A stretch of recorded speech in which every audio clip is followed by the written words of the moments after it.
Bapak Ibu Saudara yang terkasih di dalam Tuhan,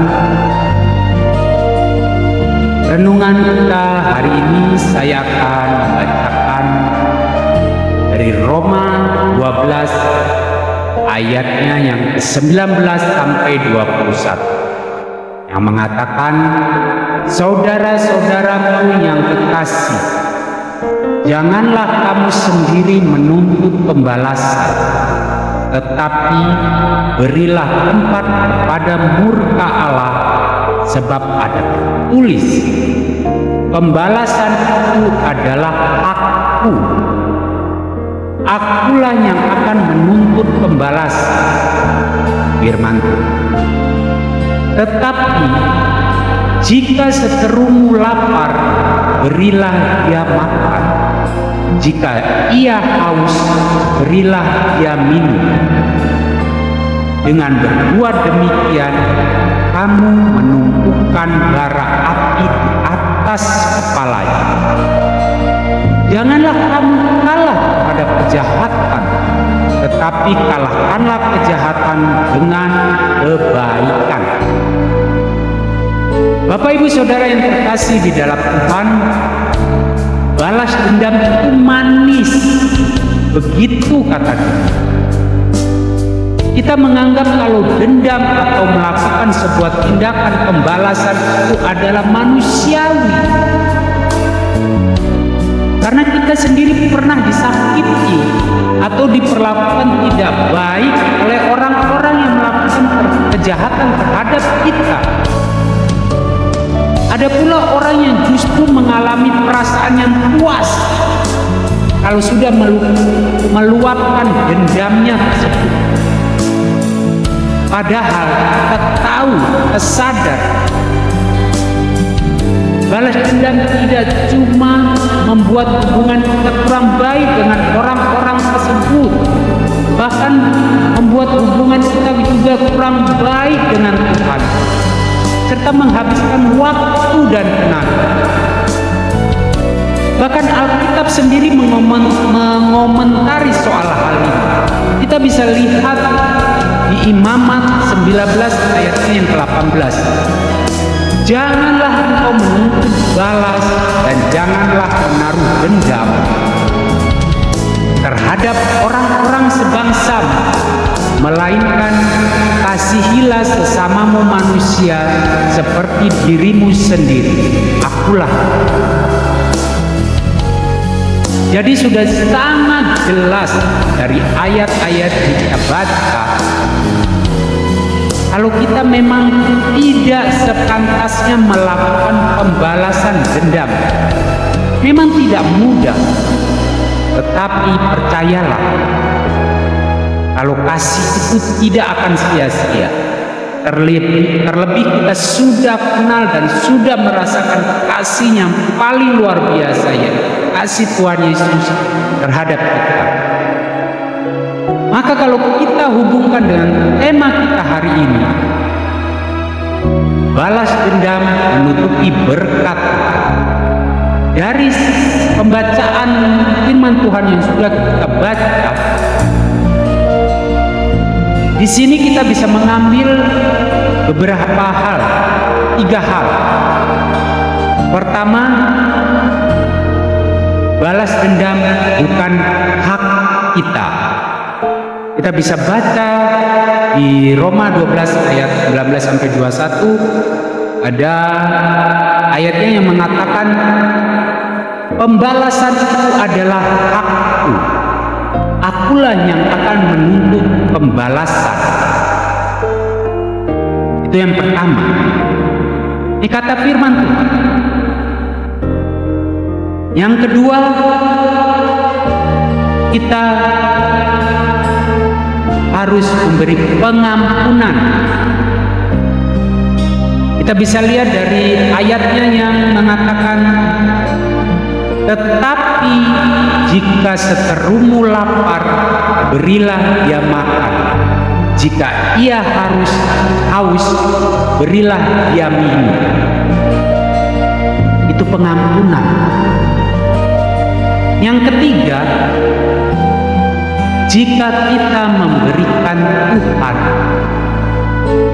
membiarkan Tuhan yang melakukan pembalasan, yang menuntut pembalasan terhadap orang-orang yang sudah melakukan kejahatan, kita akan memupuk bara api.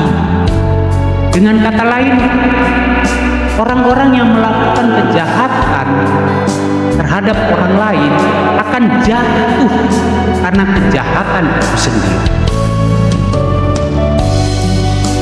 Ini sudah jelas dikatakan, dengan berbuat demikian kamu memupukkan bara api di atas kepalanya. Jadi janganlah kamu kalah terhadap kejahatan, tetapi kalahkanlah kejahatan dengan kebaikan. Itu ada 3 hal yang kita bisa petik dari pembacaan firman Tuhan pada hari ini. Mari kita lihat juga dalam Markus 11 ayatnya yang ke-25.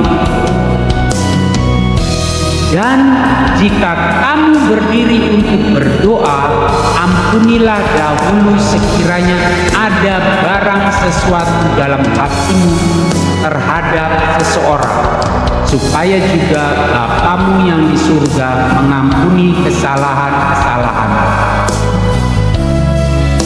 Maka dari ayat ini Tuhan mengajak kita untuk mengampuni. Karena apa?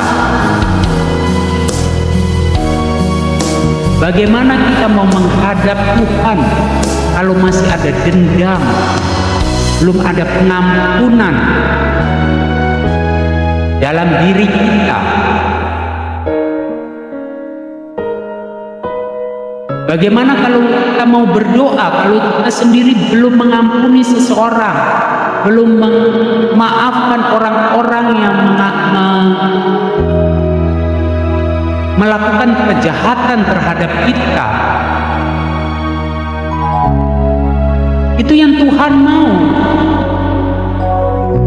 Kita bisa lihat dari Markus 11 ayat yang ke-25. Dan jika kamu berdiri untuk berdoa, ampunilah dahulu sekiranya ada barang sesuatu dalam hatimu terhadap seseorang, supaya juga Bapamu yang di surga mengampuni kesalahan-kesalahan. Sudah jelas dari ayat ini, Tuhan memerintahkan kita sebelum berdoa untuk membereskan hati kita sendiri dari semua yang tidak berkenan kepadanya, atau pengampunan. Sebab sesuatu yang tidak berkenan kepada Tuhan adalah dosa. Balas dendam sendiri itu adalah dosa. Karena dosa juga membuat pertolongan Tuhan tertunda, atau doa-doa kita belum terjawab dari Tuhan. Seperti yang saya katakan tadi, bagaimana kita mau berdoa kalau kita belum melepaskan pengampunan? Kalau kita belum memaafkan seseorang yang sudah melakukan kejahatan terhadap kita? Inilah yang saya maksud dalam tema kita malam hari ini. Balas dendam menutupi berkat Tuhan. Berkat di sini bukan hanya soal materi, tapi doa-doa kita yang terjawab itu suatu berkat yang paling besar.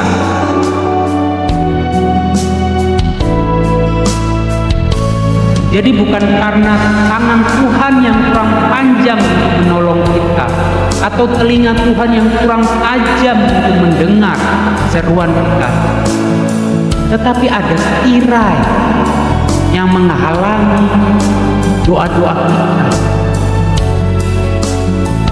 yaitu dosa itu sendiri.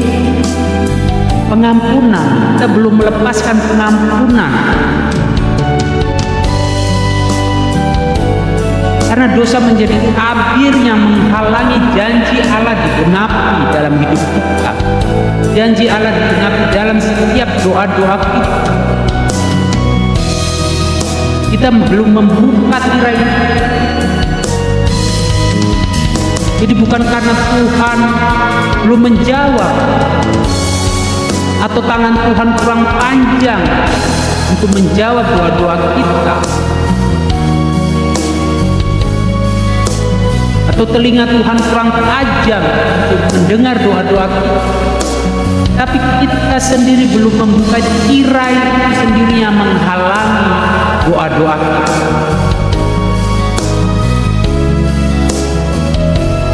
Maka dari itu Bapak, Ibu, Saudara yang terkasih dalam Tuhan, jika malam ini atau hari ini kita merasa doa-doa kita belum terjawab, apa yang harus kita lakukan? Yaitu membuka tirai yang menghalangi doa-doa kita, membuka tabir yang menghalangi doa-doa kita, yaitu dengan cara melepaskan pengampunan, memaafkan. Amin. Ketika